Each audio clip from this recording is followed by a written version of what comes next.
બાળકો, આજે આપણે રાસાયણિક ગતિકી પ્રકરણનું JEE નીટ ગુજકેટ સ્ટાર્ટ કરવા જઈ રહ્યા છીએ.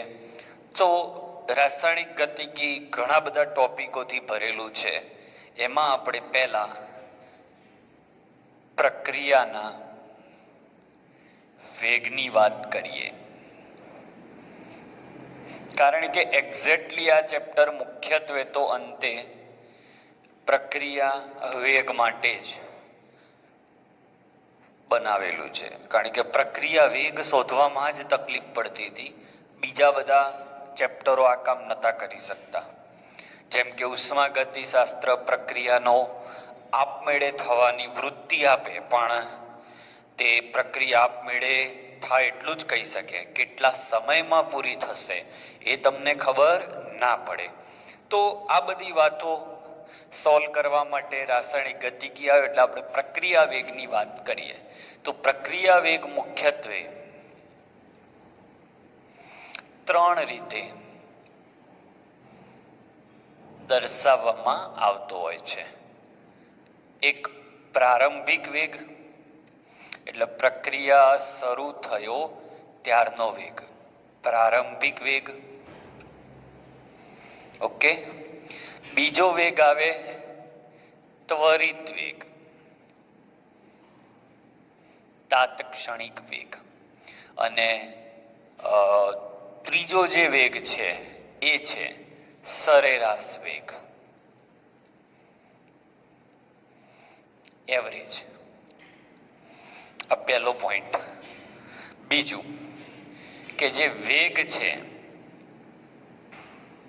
એ નું સૂત્ર શું? તો સામાન્ય રીતે આપણે ફિઝિક્સની વાત કરીએ તો વેગનું સૂત્ર થાય અંતર ભાગ્યા સમય. પણ કેમેસ્ટ્રીમાં આવું અંતર ને સમય ને એવું બધું ના આવે. તો અહીંયા શું આવે? તો પ્રક્રિયાનો વેગ એટલે પ્રક્રિયકની, આ બધું તમને આવડે છે પણ હું એક બોર્ડ ઉપર લાઈન તમને તૈયાર કરાવું છું. પ્રક્રિયકની સાંદ્રતામાં થતો ઘટાડો અથવા નિપજની, કારણ કે પ્રક્રિયકની સાંદ્રતા ધીમે ધીમે ઘટે, નિપજની સાંદ્રતામાં થતો વધારો. ઓકે. અને ડિવાઈડ બાય પ્રક્રિયા દ્વારા લેવાયેલ સમય, પ્રક્રિયા સમય. ઓકે. તો આ પોઈન્ટ પણ તમારે થઈ ગયો, સૂત્ર થઈ ગયું તમારા માટે. પ્રક્રિયકની સાંદ્રતામાં થતો ઘટાડો અથવા નિપજની સાંદ્રતામાં થતો વધારો, આ એનું સૂત્ર. ત્રીજી વાત કરીએ તો એનો એકમ. તો એકમ, જો સાંદ્રતાની વાત કરું, સાંદ્રતા તો મોલર, સાંદ્રતા મોલારિટી એકમમાં વપાય, અને સેકન્ડ સમય મોલર સેકન્ડ ઇનવર્સ. પછી જેવી જેવી પ્રક્રિયા, હમણાં હું પ્રક્રિયાના પ્રકાર પણ લખું છું. ઓકે. પણ જો વાયુરૂપ પ્રણાલી હોય તો વાયુરૂપ પ્રણાલી માટે સાંદ્રતાને બદલે, પ્રણાલી માટે સાંદ્રતાને બદલે, સાંદ્રતાને બદલે દબાણ હોય તો પછી એકમ બદલાઈ જાય. તો એકમ મોલારિટીની જગ્યાએ દબાણ આવી જાય, એટલે પ્રક્રિયક વાયુઓના દબાણમાં થતો ઘટાડો અથવા નિપજ વાયુના વાયુરૂપ નિપજમાં દબાણમાં થતો વધારો. તો અહીંયા આવી જાય એટમોસ્ફિયરિક ઇન્ટુ સેકન્ડ ઇનવર્સ. દબાણનો જેવો એકમ હોય એવું આવે. આ સેકન્ડ ઇનવર્સ જે લખ્યો એ બદલાઈ શકે છે.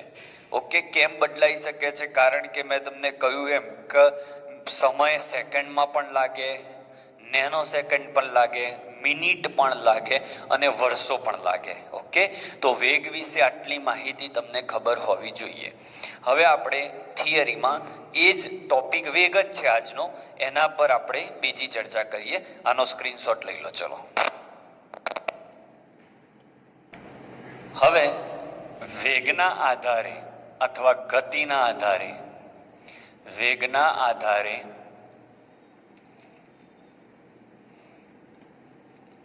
પ્રક્રિયાના પ્રકાર. આ બધું જીનીટમાં કોઈ કામનું નથી, પણ તમારે એકદમ ક્લિયર હોય ચેપ્ટર તો તમને મજા આવે. તો બુકમાં છે જ, પણ આપણે થોડુંક વ્યવસ્થિત આપણે લખીએ છીએ. તો વેગના આધારે પ્રક્રિયાના પ્રકાર, તો એક આવે ઝડપી અથવા અતિ ઝડપી પણ કહી શકો તમે, જે નેનો સેકન્ડમાં પૂરી થઈ જાય. બીજી આવે ધીમી, અને ત્રીજી આવે અતિ ધીમી પ્રક્રિયાઓ. કેવી? અતિ ધીમી પ્રક્રિયાઓ. તો અતિ ઝડપી પ્રક્રિયાઓ કઈ? કે જેમાં બંધ તોડવા અને બનાવવા બહુ જ સહેલા હોય, તરત જ બંધ તૂટી તરત જ નવા બંધ રચાય. એનો મતલબ જેટલી આયનીય પ્રક્રિયાઓ છે, આયનીય પ્રક્રિયાઓ બધી, જેમાં અવક્ષેપન થવું અને એ બધું, બધી આયનીય પ્રક્રિયાઓ એમાં ગણાય. જેમ કે AgNO3 ને તમે HCl કે NaCl માં નાખો એટલે અવક્ષેપન તરત તમને મળી જાય. તો તરત જ આ બે ભેગા થઈ જાય અને અહીંયા તમને AgCl વત્તા NaNO3 મળે, અને આ અવક્ષેપ સ્વરૂપે નીચે બેસી જાય.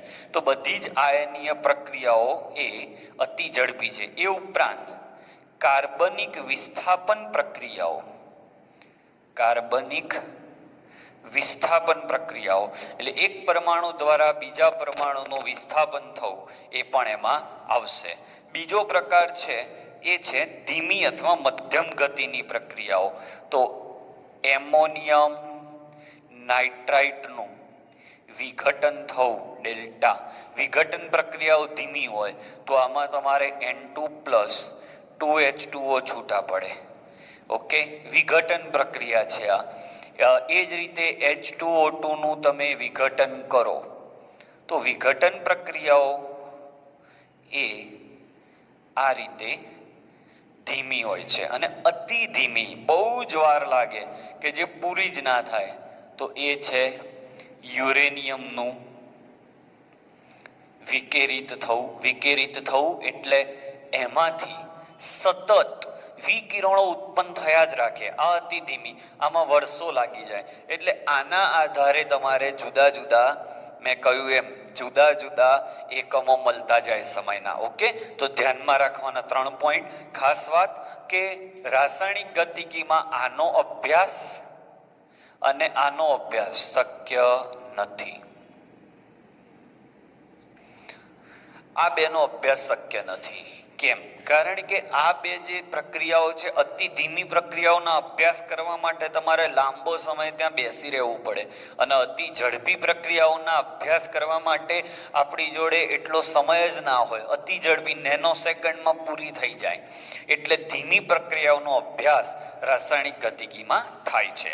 હવે આના પછીના બોર્ડ વર્કમાં આપણે વેગને અસર કરતા પરિબળો પર ચર્ચા કરીએ છીએ. સ્ક્રીનશોટ લઈ લો.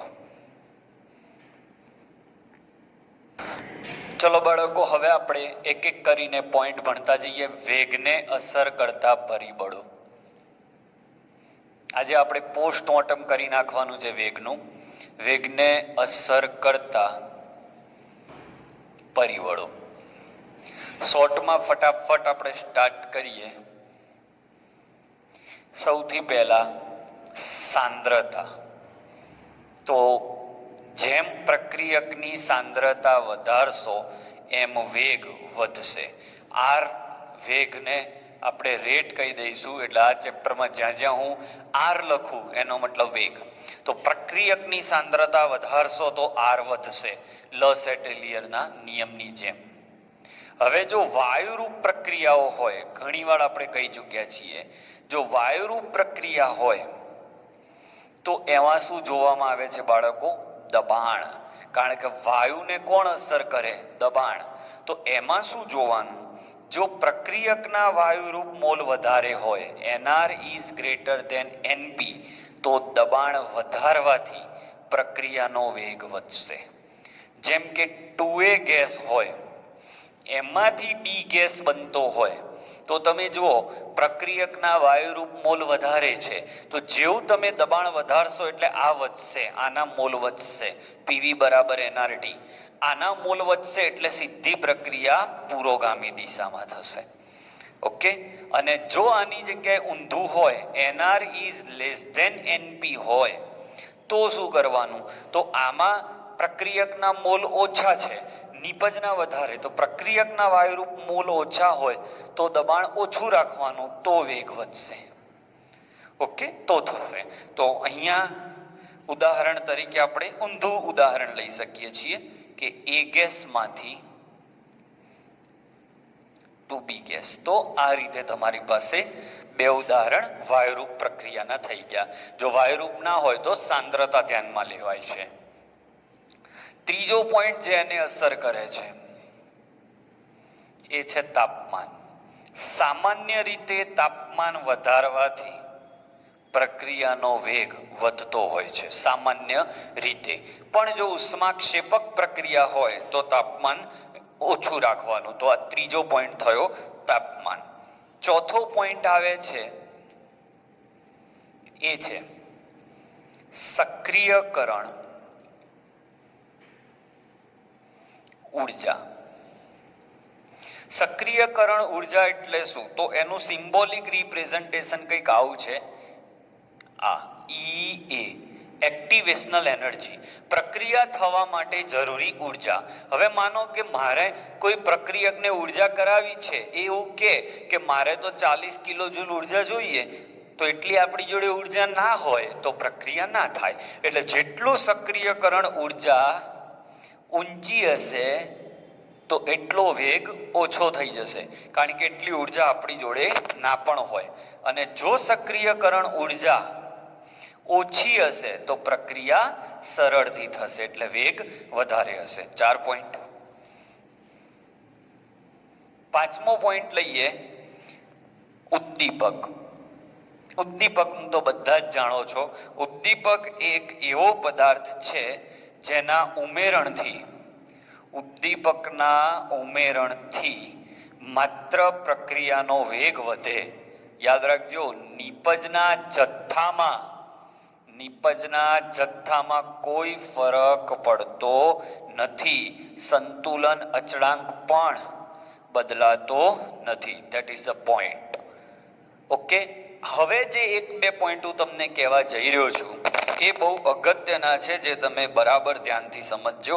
એમાં 3 છે, પ્રક્રિયકના બંધ અને પ્રકાશની હાજરી અને એ બધા. તો જોઈએ, અહીંયા જગ્યા છે તો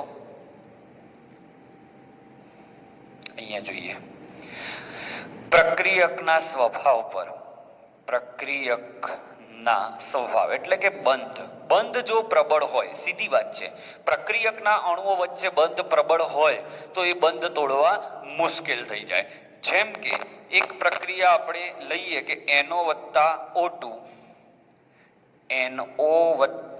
O2, સમીકરણ બેલેન્સ કરવા નથી રહેતો, તમે ધ્યાન રાખજો, NO2. તો આ પ્રક્રિયા ઝડપી છે. હવે એના જેવી જ એક બીજી પ્રક્રિયા લઉં છું, CO + તો આ પ્રક્રિયા ધીમી છે. આવું કેમ સાહેબ? તો આની પાછળનું કારણ એ છે કે C અને O ની અંદર ટ્રિપલ બોન્ડ હોય છે, એટલે ટ્રિપલ બોન્ડ તોડવા થોડા મુશ્કેલ પડતા હોય છે. એટલે આવી પ્રક્રિયાઓ ધીમી હોય. સેમ પ્રક્રિયા છે, જોઈ લો, પણ ફરક મેં તમને કયો એ છે. ઓકે, હવે આપણે સૂર્યપ્રકાશની વાત કરીએ કે સૂર્યપ્રકાશની અસર થાય કે ના થાય. તો પ્રકાશની તીવ્રતા, તો પ્રકાશની તીવ્રતા એટલે સૂર્યપ્રકાશની ઉર્જા તમે જાણો છો, HV. એક પ્રક્રિયા લો, H2 + Cl2 gives HCl. તો આ પ્રક્રિયા ધીમી છે, સમજો, મજા આવશે. પણ આ જ પ્રક્રિયા જો આ રીતે લઉં, H2 + Cl2 અને સૂર્યપ્રકાશ આપાત કરું તો આ પ્રક્રિયા ઝડપી છે, કારણ કે સૂર્યપ્રકાશ એ આ અણુઓને તોડી નાખે, ઝડપી તોડે, એટલે પ્રક્રિયા ઝડપી થાય. એટલે સૂર્યપ્રકાશની તીવ્રતાની એટલે કે એની ઉર્જા તમે કેટલા ફોટોન આપાત કર્યા, તીવ્રતા એની કેટલી છે, બરાબર, એના ઉપર પણ આધાર રાખે છે. તો પ્રક્રિયા વેગને અસર કરતા પરિબળો મુખ્યત્વે આટલા છે. સૂર્યપ્રકાશ વાળો પોઈન્ટ, આ પોઈન્ટ એક નવો છે, અને એક ત્રીજો પોઈન્ટ જે તમે 10માં ભણ્યા છો એ છે સંપર્ક સપાટીનું ક્ષેત્રફળ. બહુ જ જાણીતો પોઈન્ટ છે આ તો. હું લોખંડનો ટુકડો લઉં, આમાં કંઈ સમજાવવાની જરૂર જ નથી, અને લોખંડના ટુકડાનો ભૂક્કો કરું તો આના કરતા આના પ્રક્રિયાનો વેગ વધારે હોય, કારણ કે ભૂક્કો કરો એટલે નાના નાના નાના નાના કણમાં રૂપાંતર થાય, એટલે એની સંપર્ક સપાટી વધી જાય, અને સંપર્ક સપાટી વધી જાય એટલે પ્રક્રિયા ઝડપી થાય. તો પ્રક્રિયા વેગને અસર કરતા આટલા પરિબળો છે. ઓકે, તો સ્ક્રીનશોટ લઈ લો. હવે આપણે એના સૂત્રો તરફ જઈ રહ્યા છીએ, કેવી રીતે સૂત્રો લખવાના છે. પ્લીઝ સ્ક્રીનશોટ લઈ લો આનો. ચલો બાળકો, વેગના જુદા જુદા સૂત્રો. પહેલું સૂત્ર R બરાબર પ્રક્રિયકની સાંદ્રતામાં થતો ઘટાડો ભાગ્યા લાગતો સમય. ઘટાડો થાય છે બાળકો, એટલે અહીંયા માઇનસ મૂક્યા. નિપજની સાંદ્રતામાં થતો વધારો એટલે આ રીતે લખાય, delta P by delta T. Okay, બીજી રીત છે કે જો તમારી પાસે વાયુ હોય તો તમારે હવે દબાણ લગાડવું પડે, એટલે પીવી બરાબર એનઆરટી થાય, અને એન બાય વી સાંદ્રતા થાય, આરટી અહીંયા આવી જાય, એટલે પી બાય આરટી. તો આ સૂત્ર અહીંયા લાગે. તો હવે આર નું સૂત્ર થાય minus delta P by delta T. આ જે પી છે એ દબાણ, પ્રક્રિયકના દબાણમાં થતો ઘટાડો, ઇન્ટુ 1/RT. કેમ 1/RT? જ્યાં n બાય વી છે એટલે સાંદ્રતા, તો સાંદ્રતાની જગ્યાએ મેં શું લખ્યું? P by RT. હવે આર અને ટી તો અચળ છે, એ બદલવાના નથી, તો ફેરફાર શેમાં થશે? દબાણમાં. ઓકે, આ પી એટલે દબાણ, અને આ જ વસ્તુ નિપજ માટે લખ્યું હોય તો પ્લસ ડેલ્ટા પી, આ પી એટલે પણ દબાણ. અહીંયા હું લખી નાખું છું આ પ્રક્રિયક માટે અને આ નિપજ માટે, delta T into 1/RT. Okay, આ વખતે એકમ શું હોય તો મોલારિટી સેકન્ડ ઇનવર્સ, જેમ જેમ સમયનો એકમ બદલાય એમ બદલાય, અને આ વખતે એકમ શું હોય તો એટમોસ્ફિયર. ઓકે, આ દબાણ ઇન્ટુ સેકન્ડ ઇનવર્સ. તો આ રીતે તમારે જુદા જુદા એકમો પણ, જો કે કોઈ મતલબ નથી. હવે ત્રીજો પોઈન્ટ, તમને અહીંયા સાંદ્રતામાં મોલની જગ્યાએ વજન આપ્યું હોય તો કેવી રીતે? તો આર બરાબર માઇનસ ડેલ્ટા વજનમાં થતો ફેરફાર ભાગ્યા ડેલ્ટા ટી. પણ અહીંયા અણુભાર વડે એને ભાગવો પડે. કેમ? વજનમાં થતો ફેરફાર ના ચાલે, એટલે વજન ભાગે અણુભાર કરીને એને મોલમાં કન્વર્ટ કરવો પડે. કદ 1 લિટર આપ્યું હોય ત્યારે, કદ જો 2 લિટર હોય તો પાછું એના વડે પણ ભાગવા પડે. તો આ પણ તમારે ધ્યાન રાખવાનું, વજન આપ્યું હોય ત્યારે તમારે આ સૂત્ર લાગશે. ઓકે, હવે ચોથું સૂત્ર, એને વેગ નિયમ કહેવામાં આવે છે, જેના પર આપણે ચર્ચા આગામી થિયરી લેક્ચરમાં કરવાના છીએ. આર બરાબર વેગ અચળાંક કોઈ પણ ભાગ લેતા પ્રક્રિયકની સાંદ્રતાની x ઘાત અને y ઘાત. 3 પ્રક્રિયક હોય તો એ રીતે આવે. તો આટલા તમારા મુખ્ય સૂત્રો છે. ઓકે, હવે વેગ કમ્પેર કેવી રીતે થાય એની પણ ચર્ચા આપણે કરી લઈએ. આટલો સ્ક્રીનશોટ લઈ લો, પછી હું વેગ કમ્પેર કરતા શીખવાડું. અગત્યનું સૂત્ર આ છે, પણ હવે જે આના પછીનું બોર્ડ વર્ક લખીશ એમાં કમ્પેરિઝન પણ શીખવાડું છું. આના ઉપર આપણે લાંબી ચર્ચા કરવાના છીએ, એટલે આના આ બધાના દાખલા MCQ તો શીખવાડવાના જ છે, પણ અત્યારે થિયરી બેઝ આપણો પાકો કરાઈ રહ્યો છું. તો આનો સ્ક્રીનશોટ લઈ લો.